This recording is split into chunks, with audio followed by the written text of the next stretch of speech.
The socioeconomic impacts of this pandemic will be felt for months, years, way after the pandemic, I think, is over, way after many of us have been vaccinated, because a lot of the damage in many ways, has already been done. So to mental health, to loss of lives, to loss of businesses, to communities.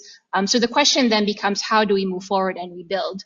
I'm going to talk about some short-term impacts, but acknowledging that, again, this is a longer-term, long horizon issue. I'll also speak about some of the medium to longer-term things as well.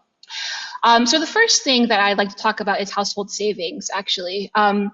So this has been an incredibly long and difficult 15 months, a marathon really more than a sprint. I conducted a study in April 2020 that looked at household savings, basically looking at expenditures versus income, and we saw a significant portion of households were going to run out of cash in the next 3 months, and that has been more than a year ago. So we see that this is going to be disproportionately affecting lower income groups, but we also see that, it's not only a quote B40 issue, because the Department of Statistics recently remarked that I think about 10% of households in the middle class are also sliding down the income distribution. So, this is sort of something that's hitting all of us, disproportionately lower income people, but something that we need to address right now. And to do this, I strongly believe that we really need increased cash handouts to households. There has been some, and it has been increased through the stimulus packages, but I think it needs to be a stream given the severity, given the additional restrictions, given the recession that we're in, and not just one-off payments. It needs to target more households beyond the B40, and it needs to be generous.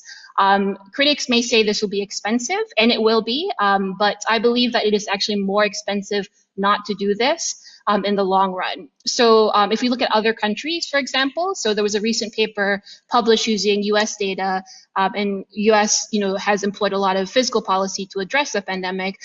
We see that food insufficiency fell by 40%, financial instability fell by 45%, and reported adverse mental health symptoms fell by 20%. And this is believed to be the direct effect of increased cash handouts to households. So I think that has to be the main thing, in particular because recovery will be very long. There's also a narrative, I think, that food aid is what we need to focus on, and I think food aid is great, but I think we also need to acknowledge that people's needs are diverse. People need to pay phone bills for kids' education. People need to pay rent. So cash handouts really allow individuals to channel things where they need it the most, thus maximizing essentially the impact of each ringgit spent.